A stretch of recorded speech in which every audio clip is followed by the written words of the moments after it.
తెలిసింది. అంటే ఆ పట్నం మీద ఉన్న ఊరికి కూడా చేరుకున్నారన్నమాట. ఎవరన్నా వాళ్ళతో చేతులు కలిపినట్టు తెలిసిందా?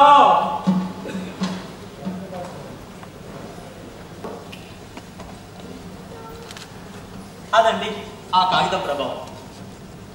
దాన్ని చదువుకొని పటేలు మండిపడుతున్నారు. ఇది తమ కోరికలను తీర్చుకోవడానికి కూలీల ప్రయత్నం అని కూడా ఆయన అనుకున్నాడు. కాకపోయినా పటేల్ మాత్రం దీన్ని నిశ్శబ్ద సత్యారమే అనుకున్నాడు. ఇంతకీ ఎవరు మాట్లాడకపోయేసరికి పటేలు మెత్తబడ్డాడు. మీరు తల్ల బద్దలు ఉంటే సరే, నేను రోజు 4 రూపాయలు కూలి ఇవ్వలేను. 4 రూపాయలు కూలీకి మీకు ఇస్తే నేనే తినాలరా? అరే ధరలు నేను పెరిగిపోయి తెలుసా? Income tax, sales tax, officer లంచాలు, నాయకులు చందాలు ఇవన్నీ మీరు అప్పిస్తారా? అరే భారత వెలుగా ఉంది తెలుసా? సరిగ్గా ఇలాంటప్పుడు 4 రూపాయలు కూలి కావాలి. మీ కాస్ట్ ఏంటి? నిజమే, వస్తువులన్నీ ప్రేమైపోయాయి. ఆర్డర్ల కన్నా ఒక పైసా కూడా పెంచలేదు. ఆ తర్వాత మీ ఇష్టం.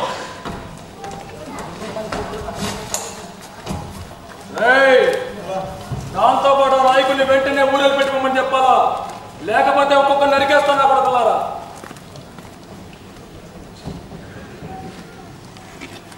మల్లవా, నీ కాగితంలో జాతి బిడ్డ ఉండాలని ఈ నాయకుడేవరా? ఎవరో ఏమో ఈ కాగితంలో స్వర్గ నరకంలో ఉంచి కలిపి రాసుందా? ఒక పక్క ఆటాల కూలి పెంచబట్టే, ఇంకో పక్క 3 దినాలు ఇట్టబట్టే. అరే మనం అడగగానే పోతుంది, మళ్ళీ ఆటలనే పెంచండి పటేలు. ఏమోరా, నిన్న మాత్రం ఏదో మద్దతుంది రాములు. మల్లమ్మా, నీకు ఈ కాగితం ఏడు దొరికింది? అరే ఈ కాగితం ఎవరితోనన్నా చదివించుకోవాలరా? మనం అడగకనే పోతుంది. మన పటేలు పుట్టుకున్న ఆటాల కూలి పెంచుతాడ. ఈ కాగితం ఏమంటే మనం దీన్ని ఎవరితోనన్నా చదివించుకోవాలి. అరే మన పంతులు ఉన్నాడు కదా, ఆయన దూరకొస్తే మనకు అన్ని వివరాలు వివరంగా చదివి చెప్తాడు. నేను పోయి ఆయన దూరకొస్తాను. మంచిగా చెప్పినాం. నేను చదువు చెప్తా పంతులు.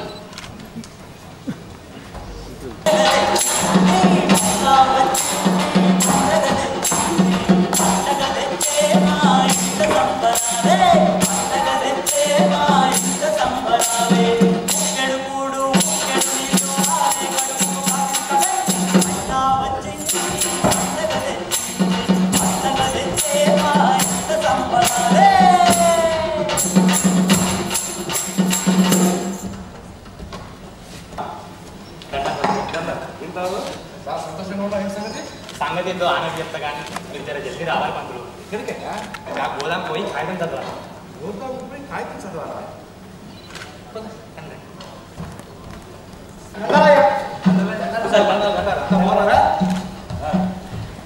పంతులు కాగితంలో ఏముందో జర చదివి చెప్పాలి. స్వర్గం కాగితం కాదు, దాని పక్కన ఇంకో కాగితం ఉంది చూడు అందులో. అవును, ఈ పాపుల్లో ఎక్కడ తీసుకొచ్చింది? చాలా ప్రమాదం. దీన్ని ఎవరు అంటించారు? అంటే ఏముంది పంతులు? ఏముందా? పంప కట్టించే నిప్పు ఉంది. దీన్ని ఇక్కడ ఎవరు అంటించారు? మేమే అక్క పెట్టినాం. మల్లవా పట్టుకెళ్ళి తెచ్చింది. అందులో ఏమున్నట్టు పంతులు? మజ్దూరి నేను జిందాబాద్, కార్మికుల ఐక్యత వర్ధిల్లాలి అని రాసింది. అంటే అదేంటి పంతులు? ఇంకా ఉంది, ఆగు.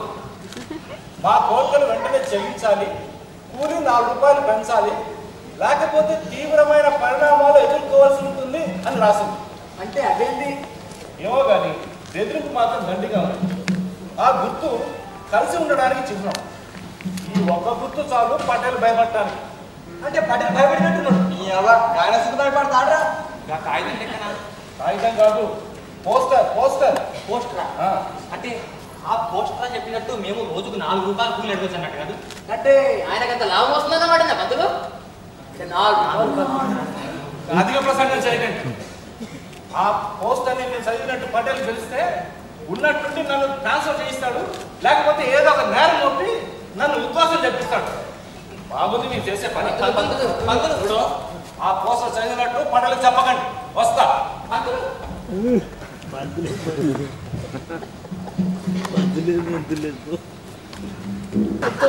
పటేల్ ఇప్పటికే భయపడుతున్నాడు. ఇంకింత భయపడితే మన పూలు ఇంకింత వేస్తారా? మరి అడిగిరాదురా. మళ్ళీ అడిగితే మనం సంపూర్ణరా అంతేనా? పళ్ళు నీకు ఇస్తాడురా, మానాలు కూడా ఇస్తాడురా. పటేలయ్య మన గుడిసె నగల పెట్టిస్తాడు. అట్లా చేయజాలరా పటేలు? ఇప్పటికే భయపడుతున్నాడు చూడలే. ఇదే మంచి మోగారా మనకు కూలి బడాయించి అనేటందుకు గట్లయితే భయపడతాను. ఎండి గింజలు కూడా పెట్టకుండా కడుపు మాడబెడతాడు. అట్లా చేస్తాడు అయితే మనం అడగకుండానే ఆట అన్న కూలి ఎందుకు చేస్తాడా? ఆయన మనం దాని పని కడుతున్నామా? పని చేస్తలే పైసలు కడుతున్నాం. ఏమన్నా మేఘానికి ఇస్తున్నా ఆడ ఏం రా ఎవరు తప్పు చేయరు అంటే పడ్డేది భయపడే సంగతి ఆ కాగితం ఉండదన్నట్టు. అందుకే భయపడిండు ఆట అన్న కూలి ఎక్కువ చేసిండు. ఇంకో కాగితం అక్క పెట్టే ఇంకో ఆట ఏం రా ఎవరు తప్పు చేయరు? అవునా నా కాగితం చూడగానే పట్ల ఆర్డర్ పెంచింది కదా. అంటే ఆ కాగితం రాసిన దిమాగ్ లేదన్నా నువ్వు చెప్పుడు. మరి వాళ్ళు ఎందుకు అయిందంటారు మారుంటారు? అరే రాములు, నీళ్ళలా వండుకుంటూ ముసలితో వేరేది ఎందుకు రా? అవునా ఇప్పటిదాకా పుట్టెడు తిండి తిని బతికిన వాళ్ళు ఇక మీద అది కూడా ఉండదురా. ఎందుకున్నదిరా? మన గిట్ట కష్టాలు పెట్టిందనుకో ఆ కాగితం ఎవరు రాసిరో కనుకొని మన కష్టాలు ఏందో ఆడుతూనే చెప్తున్నాం. మనం అంత ధైర్యం చేయలేమా? అంత తెచ్చినావా మనం?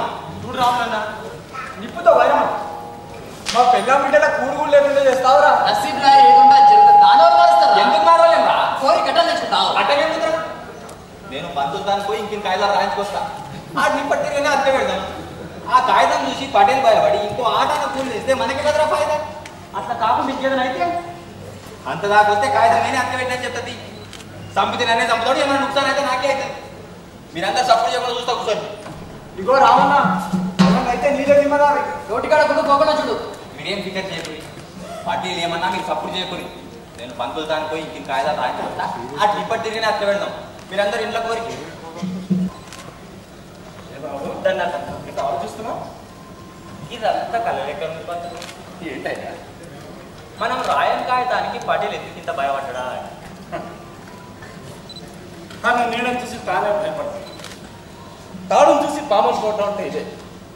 క్రితం వారం 2-3 పట్టెళ్ళని వాళ్ళు చావసంతగా బాధారట. ఆ విషయం తెలిసి బేజారైపోయి ఉంటాడు మన పట్టేది. అలానే ఎవరు కొట్టుకుంటారంట పంతులు? ఏమో పోలీసులు ఆరాధిస్తున్నారు. కానీ ఆ పట్టేళ్ళు ఎంత చెడ్డవాళ్ళు అంటే పోలీసులు, రైతులు, కూలీలు అందరూ సంతోషిస్తున్నారు. పంతులు మేము అసొంటివే ఇంటిని కాయలు అర్థమయ్యేది నాకు. ఎందుకయ్యా? అందులో 4 రూపాయలు అడిగినట్టు రాసింది కదా. మేము ఇంటిని కాగితాలు అర్థపెట్టి పటేల్ భయపడి ఇంత కూలి పెంచుతాడేమో. పెంచనవచ్చు, పెంచకపోనవచ్చు.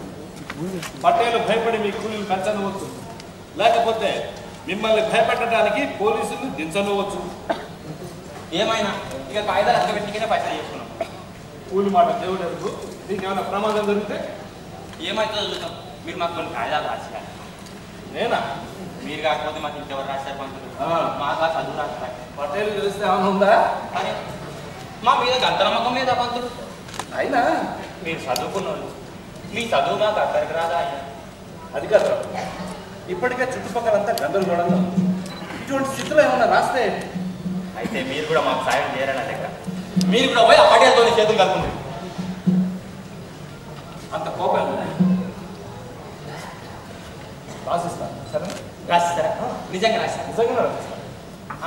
పంతులు ఒకటి కాదు, ఒక 5 రాసి సరే పంతులు మన కొద్దికి వస్తా. ఆ. ఈ విధంగా